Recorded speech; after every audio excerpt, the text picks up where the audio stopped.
So, nila, oo. just imagine gaano ka-powerful yung isang fraile kapag sinasabi natin na holder ng actual na political power. Nako, napaka-widespread ng kanyang influence definitely.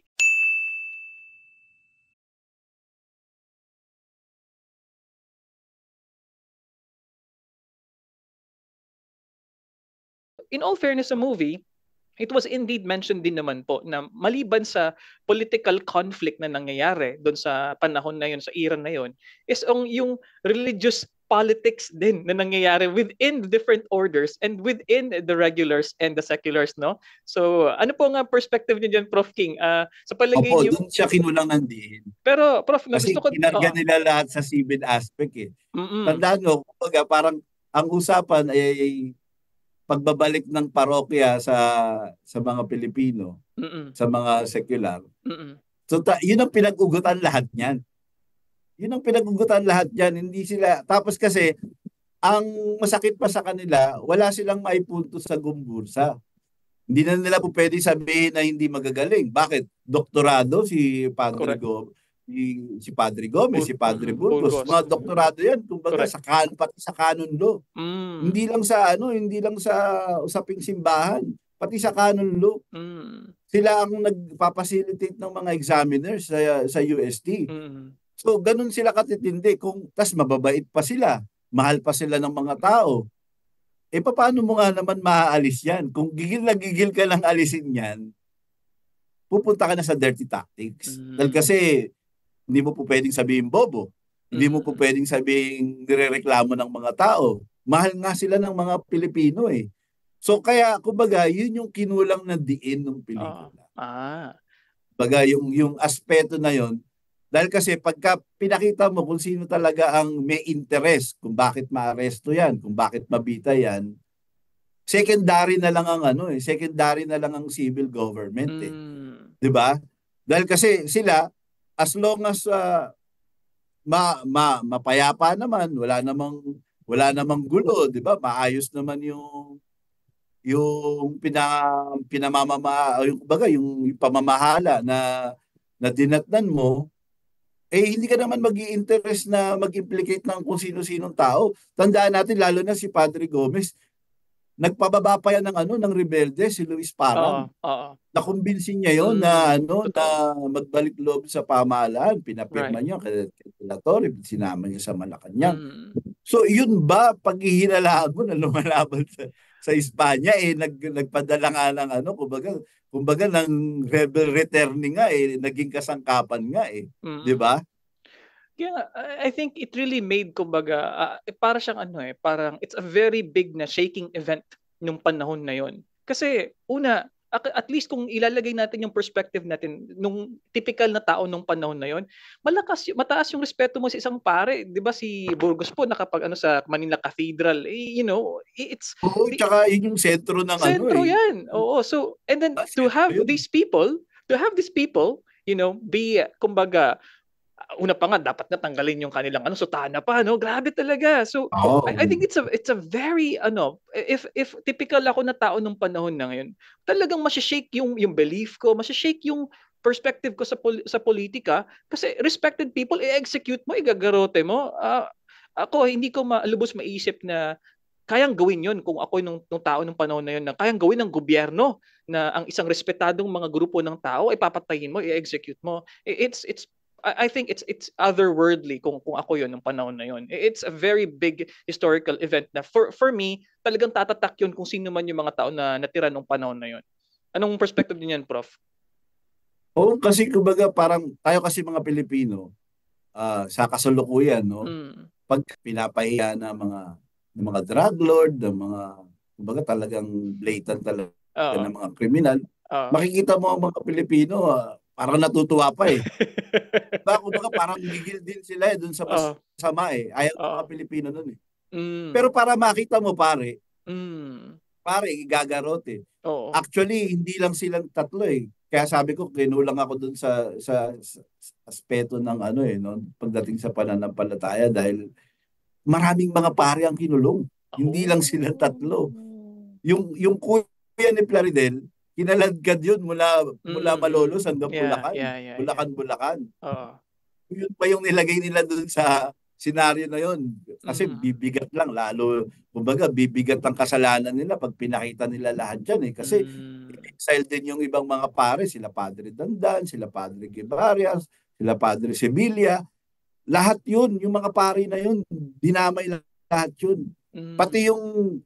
Pati yung pinardon na ni De La Torre, no, si Camerino. Oo. Ibig sabihin, may listahan sila ng mga tao na tingin nila kalaban nila. Tama. Kasi kumbaga ang ginawa ng Gumbursa, yung pinaggayahan ng La Solidaridad ng mga Pilipino. Nag-ipon sila ng funds para makapagsalita sa Espanya. Kumbaga sa dyaryo doon, meron silang counterpart doon. Nagpa-publish ng sinasabi nila. So kumbaga sa yung mga praile, sinusumbong nila, sinasabi nila kung ano yung nangyayari dito. Kumbaga precursor to the propaganda, talaga, di ba? Precursor po to propaganda niyo, movement, no, parang ganun nga. Kaya yung kadugtong nung kumbaga yung dugtong ng ginawa nila Rizal, nila Plaridel, meron silang mga kuya kasi nila to eh. Right, exactly. Ira to nila Pasiano, nila Padre Toribio, mga kumbaga mga ahead sa kanila, no? Correct. So pati yung sinulatan din nila yung reyna ng Espanya. So makikita mo yan ang ayaw na ayaw ng praile yan. Lalo na yung mga religious order, yung mga leader niya, ayaw na ayaw nila kasi sinusumbong sila eh. So lahat yan, listahan na yan, nilatag na yun nila kay nasa watchlist na sila. Nasa watchlist. Nasa watch. Dahil lang gusto nila ng reforma, dahil nakita naman nila na epektibo yung ganong pamamahala. Kaya meron nagsulat no na masasalamin din natin ngayon, Sir JR, yung El Indio Agraviado. Doon makikita natin ang intensyon ng kolonialisasyon. Kasi nakalagay doon na huwag silang tuturuan na matuto ng ating wika. Dahil pagkaya, natuto yan ng ipagalo na sa atin yan. Magiging satirist na yan, magiging mga philosopher na yan, mga yan. And siguro, diba? in part, Prof, no? So, good thing na na-mention nyo rin po kanina sa pag-uusap natin yung treatment sa South America on how Catholicism and yung Christianity was introduced sa South America nga. Napakalaking kaibahan as to language and communication yung ginamit nila. Maybe because the nature sa Pilipinas na archipelago tayo, sa mga viewers po natin, isa po yan sa mga probably main reasons kung bakit ang South America would speak with Spanish or Portuguese sa South America. At sa Pilipinas, kahit na under tayo ng more than 300 years, pansinin niyo po na hindi tayo ganun katatas mag-Espanyol, no? Dahil nga ayaw kasi nila tayong matuto talaga eh. Exactly. So iba yung ginawang iba yung pag-preach at pag-mission work ng mga pare sa South America kumpara sa kanilang treatment sa Pilipinas. Ang mga pare sa Pilipinas, inaaral ang mga local languages talaga natin. Talagang nagbigay sila ng time na aralin, naggumawa ng mga dictionary, mga local dictionaries yung mga pare sa Pilipinas kumpara sa South America na kung saan baliktad na tinuro nila yung wikang Espanyol, tinuro nila kang wikang Portuguese doon sa mga locals na mga natives, no? Yun ang reason kung bakit ganun yung kaibahan na ngayon Spanish speaking pa rin mostly sa South American territories. Pero Prof, gusto ko lang maitawid isang scene na na-notice ko sa Gomburza na gusto kong makuha yung perspective mo. Sabi kasi doon sa last part yung if you remember merong shadow puppet scene, di ba? Mga shadow ganyan, yung nagmomoro-moro, di ba? Parang moro-moro. Sabi doon ng isang pare, sabi niya na parang we were used, ginamit lang tayo. Would you agree, Prof King? Gusto ko lang i-clarify yan na sino ang nanggagamit, sino ang ginamit, para kasi ang impression doon sa movie na yon na mga praile parang ginamit lang din tayo. Kaya hindi pala totoo something. So gusto ko lang i-clarify yung Prof, anong dating nung scene na yon sa iyo and yung line na yon sa iyo na ginamit lang daw yung mga praile din. Yun nga yung sinasabi ko sa kaya sabi ko yung intention ng pagkakagawa ng film. Artistically entertaining, napagtagpi-tagpi nila, baga natakpan nila yung talagang intention na dapat matutunan ng grupo. Doon ako natakot. Mm. Kumbaga, kung papanoorin mo yan for entertainment, naiintindihan kita. Aha. Ang kinatakot ko ng mas malalim, at natatakot din ako dahil sabi ko nga, pagka hindi napansin ng historiador, nakakatakot. Mhm. Pagka hindi nila alam. Pagka naman alam nila, tapos hindi naman nila sinabi sa mga Pilipino, mas lalong nakakatakot. Kasi ibig sabihin, accomplice sila sa pagsasadya ng pagtatago kung ano talaga yung nangyari. So ganun ako ka-frustrated dun sa nakikita po natin, lalo na may nagsabi pang historiador na guilty yung Gumbursa. Oh. So ang problema delikado ang sambayanan natin pagka ganitong klaseng mga historiador ang nasa akademya, dahil kasi yun yung maitatawid sa mga kapwa nating mga Pilipino no. Kasi doon po sa libro ko Prof. Jer, ito Ayan, yung buti. kopya mo. Opo. Padala ko na lang yung kopya mo, yung kay Ang ganda Padre. naman yan, Prof, no? Ay, ito, medyo itagalan natin ng sa screen, Prof. Yes. So, Padre Mariano Gomez, Buhay, Sekularisasyon at Kabayanihan. Ayan. Yung ito po. yung mga nag-fund po na tumulong na mag-fund nito, Prof King, sino po ba yung may mga nakikita po ako sa taas, hindi ko lang mabasa. Yung may logo. Yung 35 po, ba yun? sa Bacoor. Kumbaga city government. City government, no? Yun yung na-mention nyo nga po kanina. Okay. Opo. Mm-mm. So, dilatag natin lahat dito, lalo na. Ang masakit kasi dyan, Sir JR, merong dalawang praile na naglahad ng pangyayari. Kung sino ba talaga ang nagpabitay sa Gumbursa. Ang masakit na katotohanan, yung mga leaders nila sa orden religyoso. Ganun po. Religious order. Oo. Yung mga religious orders. Recollect, sa Agustinian, sa Franciscan. Yung magiging kalaban nila, Plaridel, lalo na yung Padre Payo, no? Isa yun. Isa yun ang nag-implicate sa Gumbursa. Ang masakit pa, alam niyo kung bakit pinaniniwalaan ko yung mga praile na yun? Praile yun, hindi naman mga paring Pilipino yun eh. Kumbaga for them to do something na pwedeng ikapahamak ng mga kapwa nila, why would they do it? So it means they probably... Kasi, exactly. So ibig sabihin yun, yung hindi talaga totoo, nila, no? Correct. Hindi talaga totoo dahil kasi una ipapahamak nila yung sarili nila, ipapahamak nila yung buong orden kung hindi talaga totoo. Correct. So kung ang naging sources kasi ng yung documentary ng NHCP nila Prof. Xiao, yun daw yung isang naging sources nila no. Ang mabigat kung yung mga ginamit nilang katulad ng Bonifacio Octavio, kung napansin mo yun daw yung nagsumbong kay Governor General Izquierdo, di ba? Yun yung nagsumbong. Stop ka doon kay Prof. Based sa hindi po ako research, hindi po ako historiador talaga, pero this is what I know. And I noticed that too. According sa ibang nabasa ko po, letter po ang binigay kay Izquierdo. Tama po ba? Kasi doon sa movie, actual na si Octavio yung nagsalita, di ba? So ano po ba yung katotohanan doon, Prof? Po yun alam niyo kung bakit? Kasi bago lumabas yung testimonya ni Octavio, September na.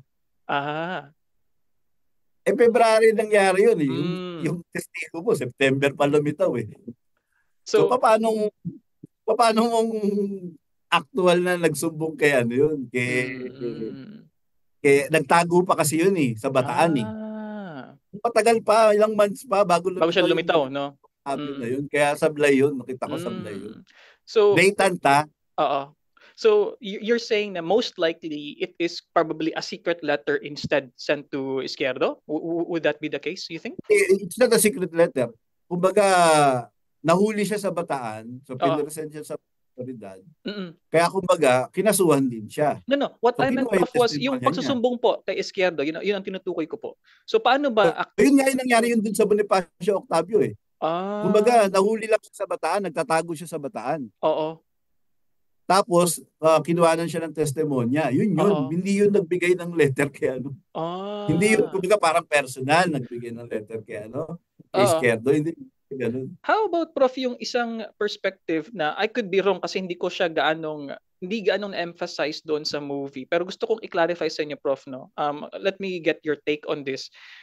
Yung role ng mga Masons, mga Mason, nung panahon na yun, meron po bang, kasi may tatlong, kung di po ako nagkakamali, di ba, members ng Mason na nag-fund nung, I think, part ng mutiny yata, kung di po ako nagkakamali. And then pinatapon sila sa Marianas eh. But do you remember this particular? Incidental lang yun eh. Kumbaga doon nila, Ah, dahil kasi kalaban talaga nila ang Mason eh. oo. Kumbaga parang dinivert lang nila doon eh. Pero Oo. gaya po nung nabanggit natin kanina. Mm. Ang nangyari kasi doon, hindi lang yun ang ginawa nila. Talaga sila, merong nagpakunwaring si Padre Gomez. Tapos pinapunta nila sa Cavite. Tapos naghahasik ng tungkol sa revolusyon. Ibig sabihin, nag-implant sila ng para i-frame up talaga si Padre Gomez. Oo.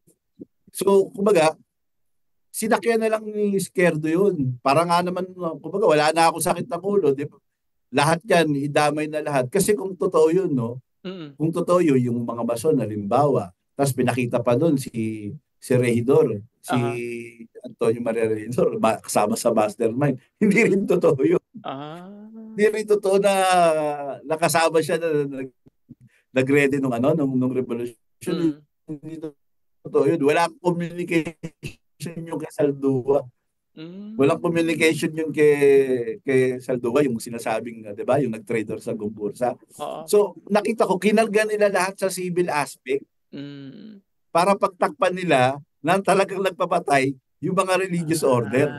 Kaya makikita ninyo, sinabi nung Praile, di ba? Ginamit lang nila, kalokohan yun. Kasi unang-una, ba't sila gagamitin ni Izquierdo? Ang punto talaga nila ay makuha yung parokya. Yun nga po, diba? ako casual viewer po ako. Casual viewer po ako, Prof. King, no? Casual viewer ako. Sabi ko nga, ginagamit nino. Di ba, hindi ko na-gets yun. Mas mapakapangyarihan pa sila. Parang doon ako na medyo na parang... Oo. Kaya sabi ko, kaya nung meron ako na visualize na meme doon. Kumbaga, ang Panginoong Kristo, sinasakdal, naguhugas ng kamay si Pilato. Pagka pinanood mo kasi yung film, naikarga nila eh. Kumbaga, nagsaksit nila doon eh. Tapos, hinipe nila yung nationalism.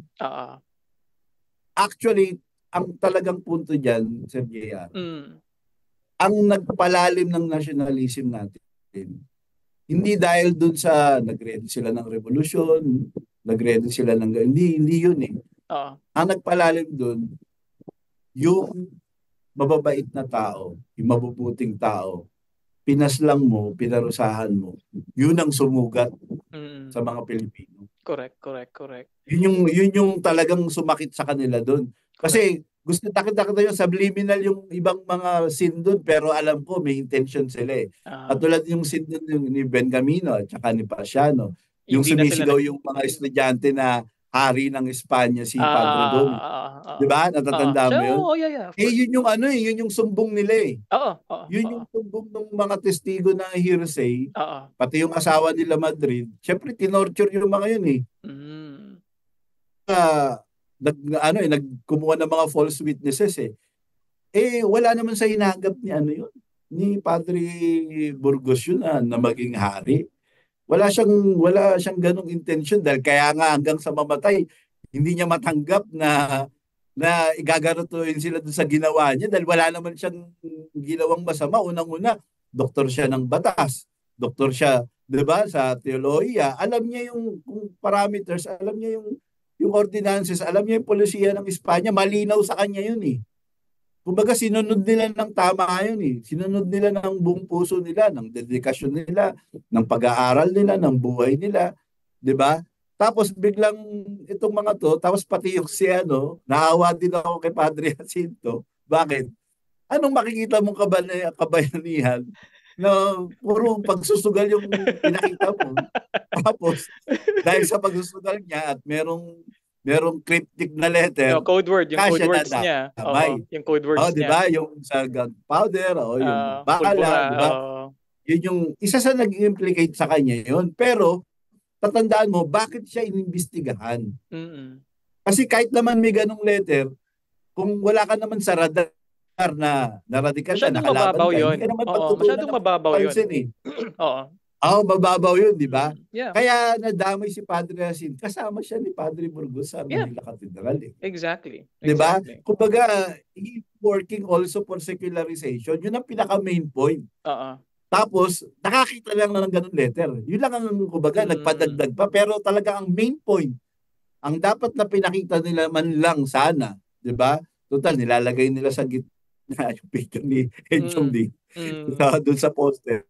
Tapos ang mapapanood ng mga Pilipino, sugal lang sugal. Tapos naging tulala. Tapos, di ba? Parang, ano kabayanihang makikita mo doon, di ba? So, yun yung sinasabi po natin, no, mga kababayan. Kaya, tayo maganda manood ng ganyang mga pelikula. Sinasabi ko nga panoorin natin dahil kasi wala tayong pag-uusapan. Panoorin natin, suportahan natin para ganahan silang gumawa ng film. Pero dapat aware tayo.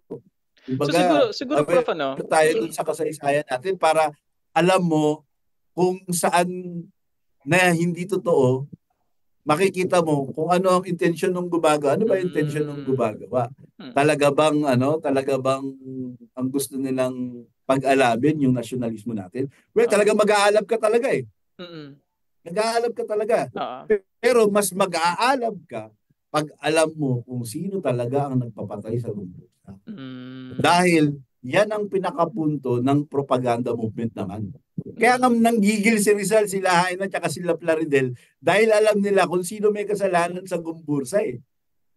'Di ba? Kasi hindi nila masyadong pupuntiryahin yan. Hindi, kasi medyo light pa nung panahon ng Gumbursa eh. 'Di ba? Hindi pa naman nila masyadong dinidiretsang tirahin ng ang simbahan eh. Pero kila Plaridel, ibang usapan na. Kasi na-identify nila kung sino talaga ang kalaban.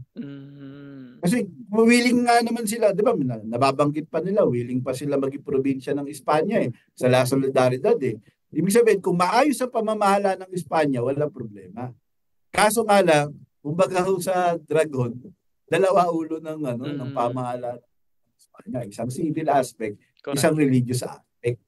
So, yun yung pinagtulungan ng natin, ng mga bayani natin. Ibig sabihin, natuto nga sila dun sa nangyari sa Gumbursa. Kaya sinasabi ni Rizal di ba, yung El Filibusterismo. Yun pa yung cover niya eh.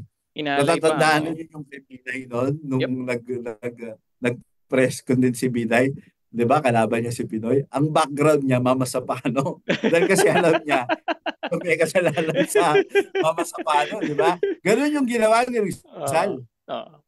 Ganun yung ginawa ni Rizal. Yun pa yung ginawa niyang cover ng El Filibusterismo, yung pare. Bakit?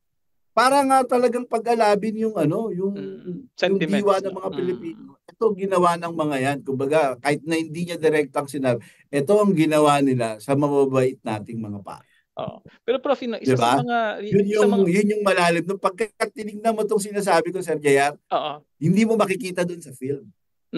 Exactly. Kinarga lahat kay Izquierdo. Actually, sinuhulan nila si Izquierdo. Binigyan nila ng 40,000. Parang ang nangyari, parang scapegoat, no? Mga scapegoats ang nangyari. Sinuhulan nila si Izquierdo. Ginamit nila yung anak ni Izquierdo para, kumbaga, makumbinsi siya na talagang pag-initan yung mga praile. Tapos, kaya nga ang sabi niya, ang magiging pamamahala niya, kasama ang krus at espada. Tinuro niya pa si Magallanes at saka si Legazpi. Ibig sabihin, gano'n na magiging pamamahala niya. Ibig sabihin, wag mo akong itulad kay De La Torre. Hindi ako si De La Torre. Kaya nakakita ng kakampi talaga yung ang mga praile. Ito namang mga praile, lahat ng mga kaaway nila, inimplicate. Inimplicate. Ang naging execution, syempre, hindi naman sila ang bibitay at hindi naman din nila gagawin yun. Diba? Hindi sila ang bibitay, si Izquierdo ang magsasagawa nun.